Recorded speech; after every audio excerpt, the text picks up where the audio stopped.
The autumn of 1887 brought an unusual chill to the Arizona territory, and with it came a silence that seemed to settle over the land like a heavy blanket.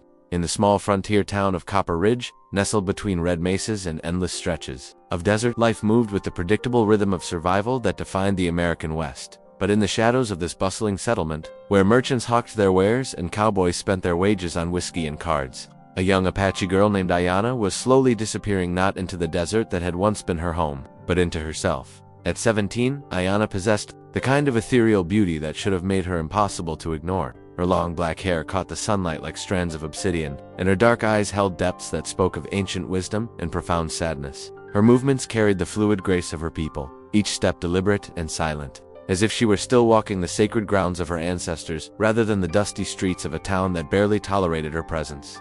But beauty, Aiyana had learned, was a double-edged gift in a world that saw her as less than human. The white settlers of Copper Ridge looked through her as if she were made of desert wind, present but insubstantial, acknowledged only when absolutely necessary. To them, she was simply the Apache girl who worked at Mrs. Henderson's boarding house, cleaning rooms and washing dishes for barely enough money to keep herself alive. The boarding house stood at the edge of town, a two-story wooden structure that had seen better days. Its paint was peeling, its shutters hung crooked, and the front porch sagged under the weight of too many harsh winters and scorching summers. It was here that Aiyana had found herself after the final, devastating blow that had severed her last connection to her former life 3 years earlier. Aiyana had been part of a small band of Apache who had been trying to live peacefully on the edges of white settlement. They had been among the last holdouts, refusing to be moved to the reservation, clinging to their traditional ways while trying to adapt to a world that was changing too rapidly to comprehend. Her father, a respected medicine man named Nolnish, had believed that coexistence was possible, that the old ways and the new could find harmony if approached with wisdom and patience. But the world had proven him tragically wrong. The attack had come at dawn, swift and merciless. A group of white vigilantes, calling themselves Indian hunters, had descended upon their small camp while most of the warriors were away hunting. Aiyana had watched from her hiding place behind a boulder as her mother, her younger brother, and her elderly grandmother were cut down without mercy. She had seen her father try to protect the women and children, only to fall beneath a hail of bullets that seemed to go on forever. In the space of a single morning, Aiyana's entire world had been destroyed. The survivors, herself and 3 other young women, had been left to wander the desert, homeless and hopeless, carrying nothing but the clothes on their backs and the weight of their grief. The other girls had eventually made their way to the reservation, accepting the government's promise of food and shelter in exchange for abandoning their traditional ways. But Aiyana couldn't bring herself to follow them. The reservation represented the final death of everything her father had fought to preserve. Instead, she had drifted from town to town, taking whatever work she could find, trying to survive. In a world that seemed determined to erase her existence, Mrs. Henderson had hired her not out of kindness, but out of practicality. Apache girls worked for less money than white girls, complained less about the conditions, and were less likely to steal from the guests. It was a purely business arrangement, devoid of warmth or human connection. The work was backbreaking and endless. Aiyana rose before dawn to start the fires, prepare breakfast for the boarders, and begin the daily cycle of cleaning that never seemed to end. She scrubbed floors on her hands and knees, changed soiled bedding, emptied chamber pots, and washed dishes until her hands were raw and bleeding. The boarders treated her like a piece of furniture, useful but unworthy of acknowledgement or courtesy. But it wasn't the physical hardship that was killing Aiyana. It was the slow, relentless erosion of her spirit, the gradual fading of everything that had once made her who she was. In her father's camp, she had been Aiyana, daughter of Nolnish, keeper of the old stories, skilled in the traditional crafts of her people. She had known her place in the world, her purpose, her identity. Now, she was simply the Apache girl, a nameless shadow who existed only to serve others. She had no friends, no family, no connection to anything or anyone that mattered. The language of her people was slowly fading from her mind, replaced by the harsh English that was demanded of her daily. The songs her grandmother had taught her were becoming distant memories, drowned out by the crude laughter and coarse conversation of the boarding house. Most devastating of all, Aiyana was losing her connection to the spiritual world that had once sustained her. In her father's teachings, every rock, every tree, every creature had possessed a spirit worthy of respect and reverence. The desert had been alive with meaning, every sunrise a sacred ceremony, every sunset a time for gratitude and reflection. But, in Copper Ridge, the desert was just empty space between settlements. The sunrise merely a signal to begin another day of drudgery, the sunset nothing more than the end of another day survived. The spiritual richness that had once filled every moment of her existence had been replaced by a hollow emptiness that grew larger with each passing day. Aiyana had begun to understand that there were different ways to die. The quick death that had claimed her family had been brutal but merciful in its swiftness. The death she was experiencing now was slower, more insidious, a gradual dissolution of everything that made life worth living. She had stopped eating regularly, not out of any conscious decision, but simply because food had lost its taste, its meaning. She had grown thin and pale, her clothes hanging loose on her diminishing frame. Dark circles had appeared under her eyes, and her once lustrous hair had become dull and lifeless. But perhaps most telling of all, Aiyana had stopped looking up, where once she had walked with her head held high, her eyes alert to the beauty and wonder of the world around her. Now she moved through her days with her gaze fixed on the ground, as if she were already preparing for the grave that seemed to be calling her name. The other residents of Copper Ridge, if they noticed her decline at all, attributed it to the natural weakness they believed was inherent in her race. Indians aren't built for civilized life, they would say with casual cruelty. They're meant for the wild, and when you take that away from them, they just fade away. Mrs. Henderson, whose primary concern was the efficient operation of her establishment, had begun to worry that Aiyana might become too weak to perform her duties. She had considered replacing her with a white girl, but the economics of the situation kept her from acting on the impulse. Apache labor was simply too cheap to abandon, even if it came with certain inconveniences. Dr. Morrison, the town's only physician, had been called to examine Aiyana when she had collapsed while scrubbing the front steps. His diagnosis had been dismissive and perfunctory, exhaustion and poor constitution, nothing that can't be cured with rest and proper nutrition. But he had made no effort to ensure that she received either, and Mrs. Henderson had put her back to work the next day. What none of them understood, what none of them cared to understand, was that Aiyana wasn't dying from any physical ailment that could be treated with medicine or rest.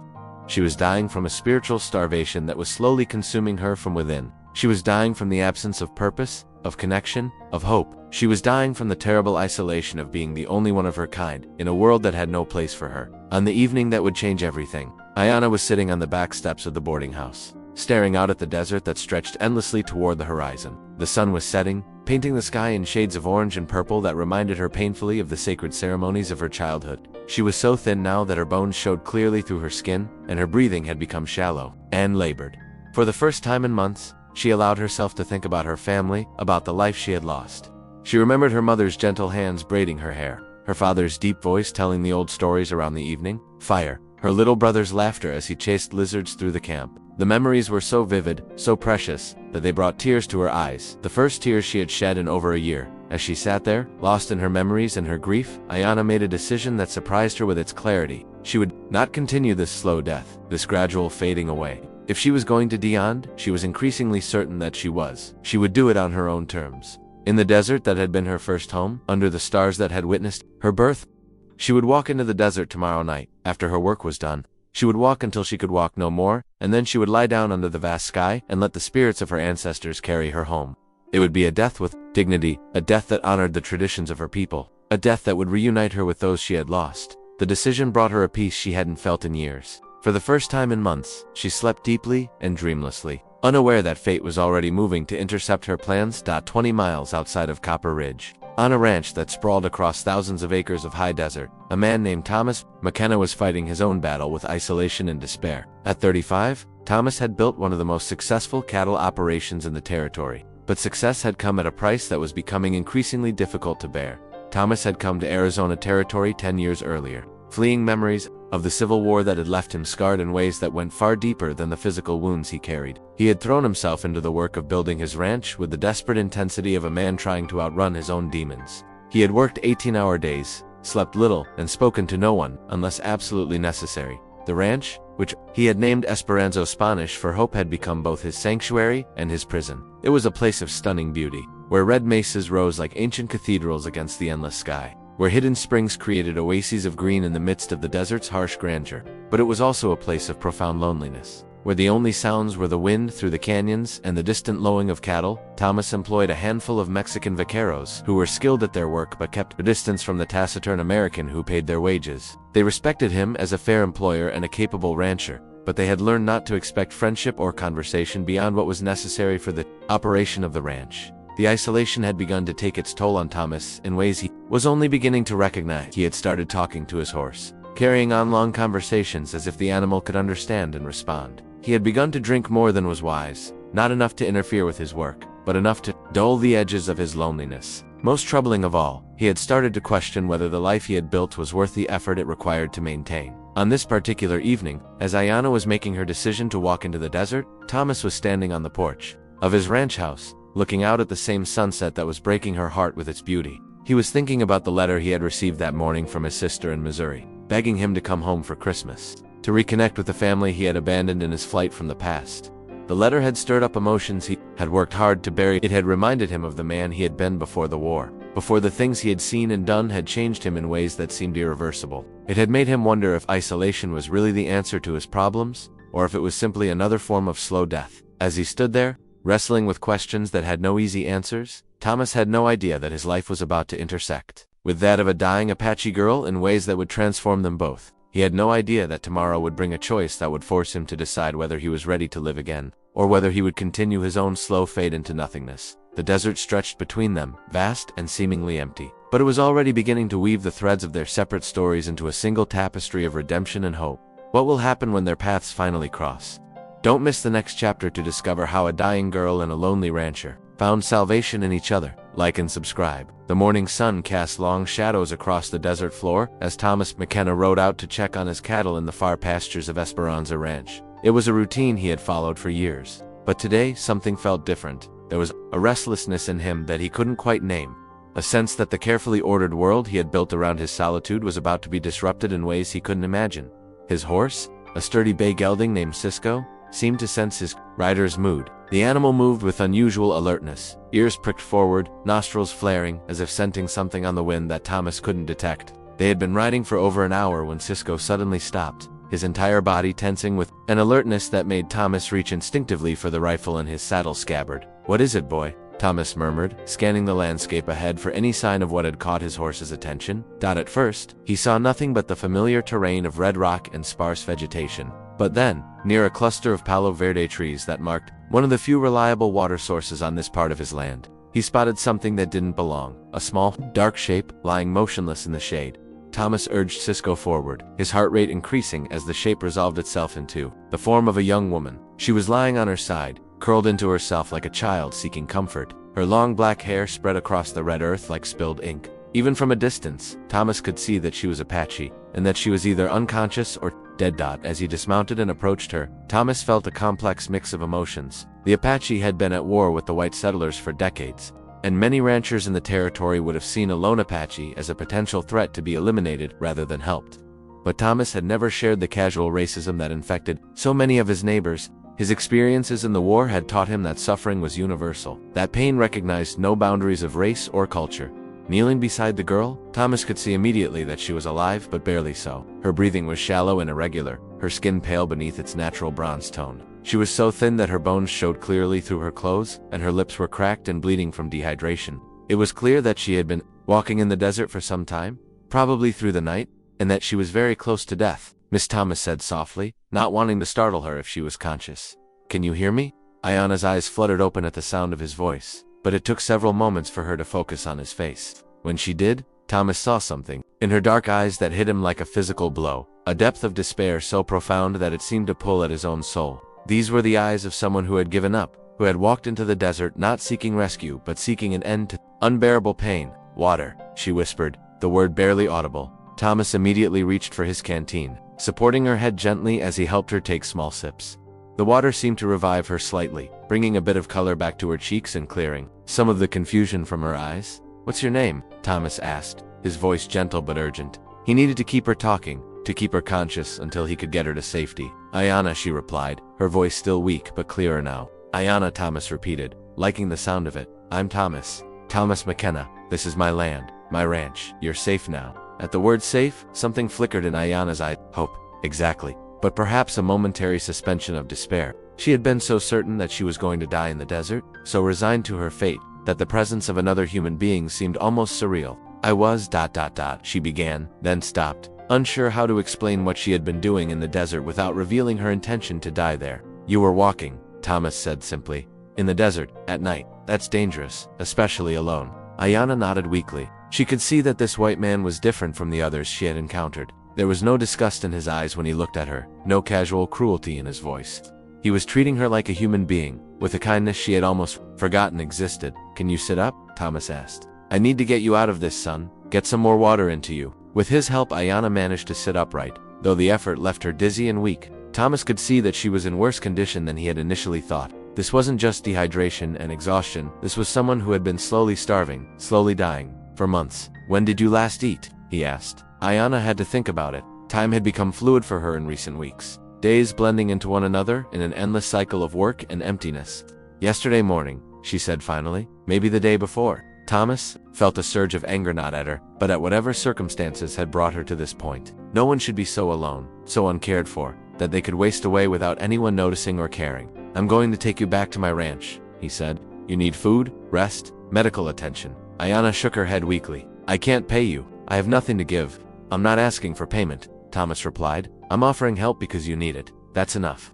The concept was so foreign to Aiyana's recent experience that she couldn't quite process it. For 3 years, every interaction she had had with white people had been transactional, her labor in exchange for barely enough money to survive. The idea that someone would help her simply because she needed help seemed too good to be true. "Why?" she asked, the question carrying the weight of all her confusion and disbelief. Thomas was quiet for a moment, considering his answer. Why was he helping her? The practical part of his mind warned him that taking in an Apache girl could bring trouble from his neighbors, from the authorities, from any number of sources. But looking into her eyes, seeing the depth of her despair, he knew that he couldn't simply ride away and leave her to die. "Because," he said finally, "everyone deserves a chance to live. And right now, you don't look like you believe that's true." His words hit Aiyana with unexpected force. He had seen through her careful facade, had recognized the truth she had been hiding, even from herself, that she had stopped believing her life had value, that she had been slowly giving up on the possibility of anything better. Thomas helped her to her feet, supporting her weight as they walked slowly toward where Cisco waited patiently. The horse, as if sensing the gravity of the situation, stood perfectly still as Thomas helped Aiyana mount behind him. The ride back to the ranch house took over an hour, and during that time, Thomas found himself acutely aware of the fragile life he was carrying. Aiyana's arms around his waist were thin and weak, her grip barely strong enough to keep her from falling. Several times he had to stop and make sure she was still conscious. But gradually, as they rode through the desert landscape, Thomas began to feel something he hadn't experienced in years. A sense of purpose that had nothing to do with cattle, or land, or profit. For the first time since he had built Esperanza Ranch, he was bringing someone home not as an employee or a business associate, but as a human being in need of care and compassion.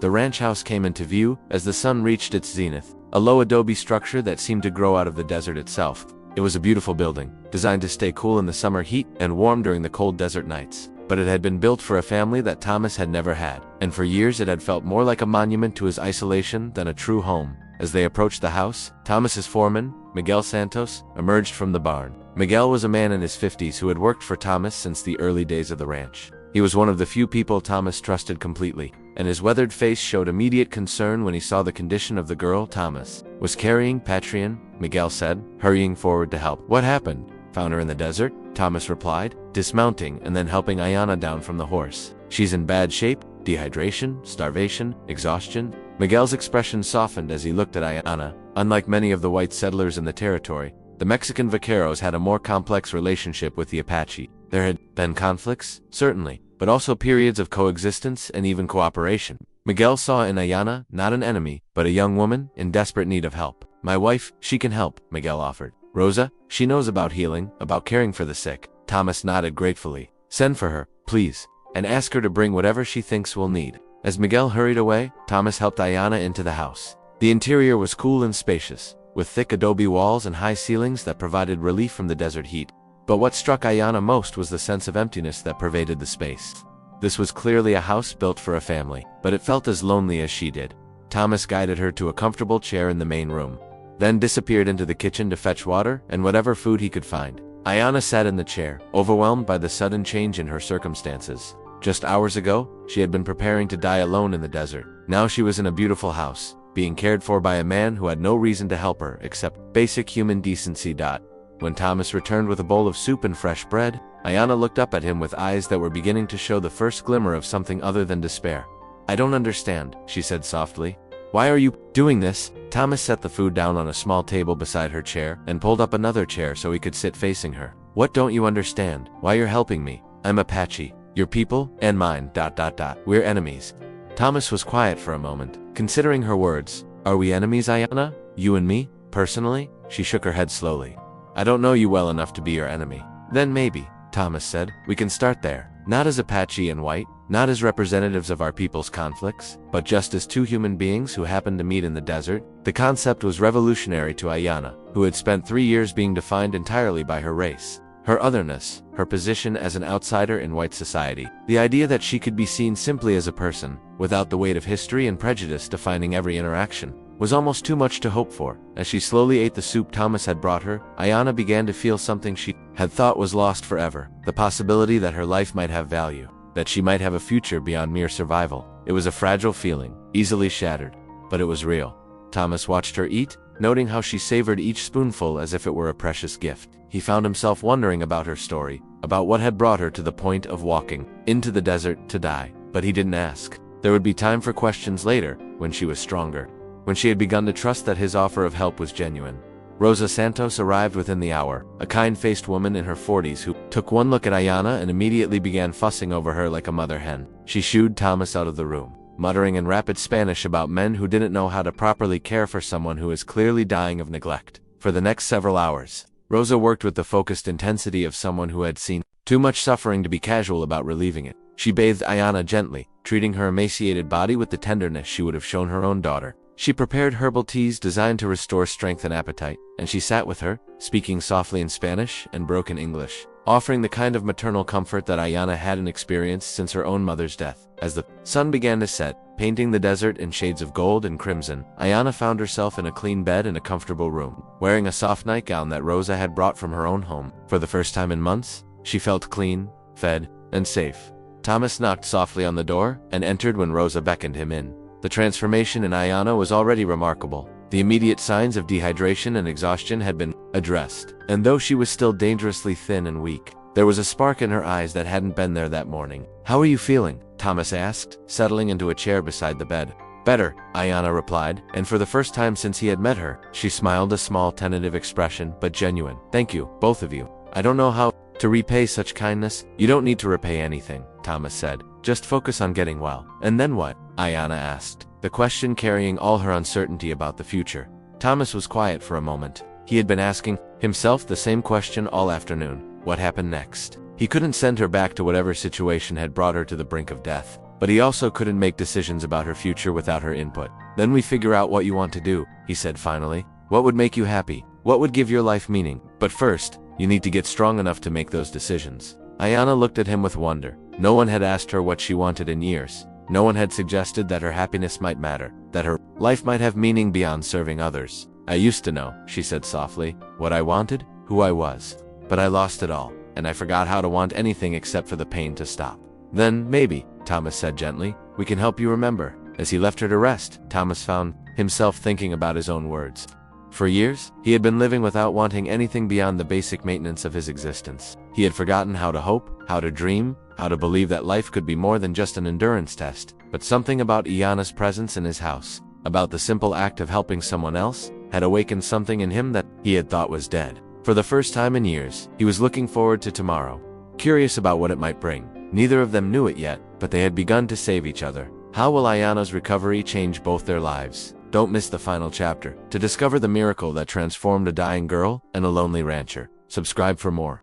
3 weeks had passed since Thomas McKenna had found Aiyana dying in the desert, and the transformation in both of them was nothing short of miraculous. The ranch house that had once echoed with the hollow sounds of solitude now hummed with the quiet energy of shared purpose and growing connection. Aiyana's physical recovery had been remarkable. Under Rosa's devoted care and Thomas's patient attention, she had regained weight and strength with each passing day. The hollow cheeks had filled out, the dark circles under her eyes had faded, and her hair had regained its lustrous shine. But more important than the physical changes was the gradual return of something that had been missing for so long: hope. Each morning, Aiyana would wake in the comfortable bed Thomas had provided for her, and for a moment she would forget where she was. Then the reality would settle over her like a warm blanket. She was safe. She was cared for, and she had a reason to face another day. It was a feeling so foreign after months of despair that she sometimes had to touch the soft sheets and solid walls to convince herself it was real. Thomas had been careful not to overwhelm her with questions about her past or expectations about her future. Instead, he had simply made space for her to exist, to heal, to slowly remember who she had been before the world had tried to erase her. He would sit with her in the evenings, sometimes talking about the ranch, the land, the animals, and sometimes simply sharing comfortable silence. As they watched the desert sunset paint the sky in brilliant colors, It was during one of these evening conversations that Aiyana began to share her story. She spoke haltingly at first, as if the words were rusty from disuse, but gradually the narrative flowed more freely. She told Thomas about her father, the medicine man who had believed in the possibility of peace between their peoples. She described the attack that had destroyed her family, the years of drifting from town to town, the slow erosion of her spirit in the boarding house in Copper Ridge. Thomas listened without judgment, without trying to offer easy solutions or empty platitudes. He understood the weight of loss, the way trauma could hollow out a person from the inside. His own experiences in the war had taught him that some wounds went deeper than flesh, that healing required more than medicine and time. I walked into the desert that night because I couldn't remember why I should keep living, Aiyana told him one evening as they sat on the porch, watching the stars emerge in the darkening sky. I had forgotten that I was more than just the pain I carried. And now? Thomas asked gently. Aiyana was quiet for a long moment, considering the question. Now, I'm beginning to remember. Not who I was, that person is gone forever, but who I might become. It was a profound statement, and Thomas felt its truth resonate in his own heart. He too had been living as a ghost of his former self, defined more by what he had lost than by what he might still become. As Aiyana grew stronger, she began to insist on contributing to the household. Rosa had taught her to cook some of the Mexican dishes that Thomas particularly enjoyed, and she had taken over much of the cleaning and organizing of the house. But more than that, she had begun to bring life to spaces that had been sterile and empty for years. She had asked Thomas if she could plant a small garden near the house, and he had agreed immediately. Watching her work in the earth, her hands, gentle with the seeds and seedlings, Thomas saw glimpses of the person she had been before tragedy had claimed her family. There was a reverence in the way she tended the plants, a spiritual connection to the growing things that spoke of her Apache heritage. My grandmother taught me that every plant has a spirit, Aiyana explained one afternoon as they worked together in the garden. She said that if you listen carefully, they will tell you what they need to thrive. Thomas found himself fascinated by this perspective.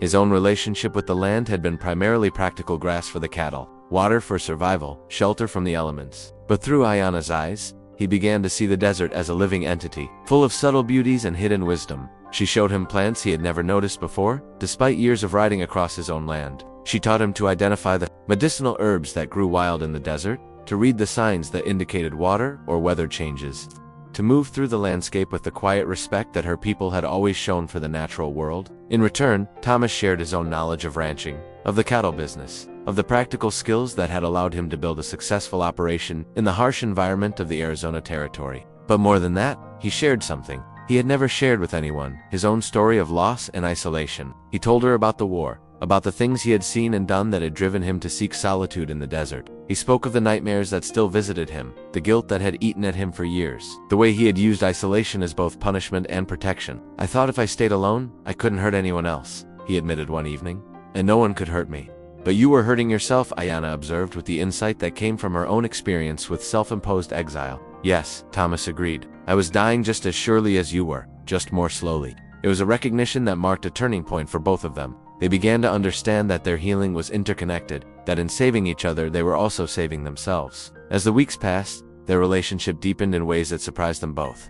What had begun as a simple act of rescue had evolved into something neither of them had expected: love. Not the passionate, overwhelming love of youth, but the deeper, more complex love of two wounded souls who had found in each other the missing pieces of themselves. They were careful with this growing connection, both of them aware of the obstacles they would face. The Arizona Territory in 1887 was not a place where relationships between white men and Apache women were accepted or understood. They would face prejudice, hostility, and possibly violence from those who saw their union as a betrayal of racial boundaries. But they had also learned that life was too precious, too fragile, to be lived according to other people's expectations. They had both come too close to losing everything to worry about the opinions of those who had never faced such losses. The first test of their relationship came when Mrs. Henderson arrived at the ranch, demanding the return of her Apache girl.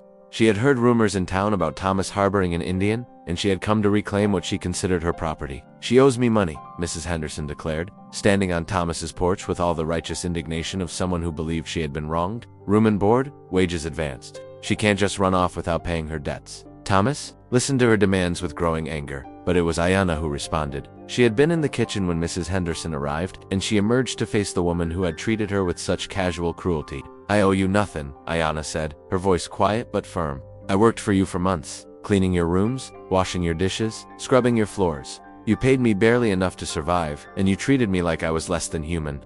Mrs. Henderson's face flushed with anger. You ungrateful savage. I gave you work when no one else would. I fed you, housed you, you exploited me.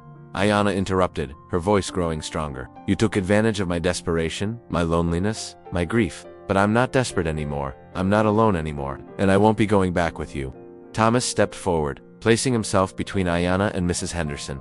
You heard her. She's not going anywhere, she doesn't want to go. This is illegal, Mrs. Henderson sputtered. You can't harbor a runaway Indian. I'll report this to the authorities. Report it to whoever you like. Thomas replied calmly. Aiyana is here of her own free will, and she's staying as long as she wants to stay. Mrs. Henderson left in a fury, but her threats proved empty. The local authorities had no interest in forcing an Apache woman to return to a job she had left voluntarily, especially when she was now living on one of the most successful ranches in the territory. The confrontation had been difficult, but it had also been liberating. For the first time in years, Aiyana had stood up for herself, had claimed her right to make her own choices about her life, and Thomas had publicly declared his commitment to protecting her, regardless of the social consequences. As autumn turned to winter, their relationship continued to deepen. They worked together during the day, shared meals and conversation in the evenings, and found in each other a companionship that neither had thought possible. The ranch began to feel like a true home for the first time since Thomas had built it. It was on a cold December evening, as they sat by the fire in the main room, that Thomas finally spoke the words that had been growing in his heart for weeks.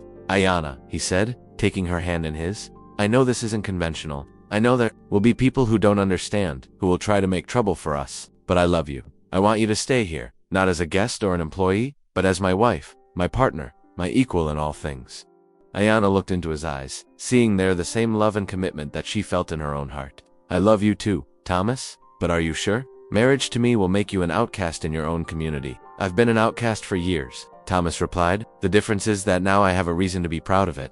They were married in a simple ceremony performed by a Mexican priest from the nearby village, with Miguel and Rosa as their witnesses. It was not a marriage that would be recognized by the territorial government, but it was blessed by God and witnessed by people who loved them.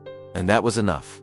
Their wedding night was spent not in passion but in quiet conversation, planning the future they would build together. They talked about expanding the garden, about raising cattle and horses, about creating a place where people of all backgrounds could find refuge and acceptance. We'll make this ranch a sanctuary, Thomas said. A place where people can come to heal, to start over, to find hope when they've lost everything else. Like we did, Aiyana agreed. Like we did. In the months that followed, Esperanza Ranch became exactly what they had envisioned. Word spread quietly through the network of displaced people Apache who had fled the reservations. Mexican families seeking better opportunities, white settlers who had fallen on hard times. They came seeking work, shelter, a chance to rebuild their lives.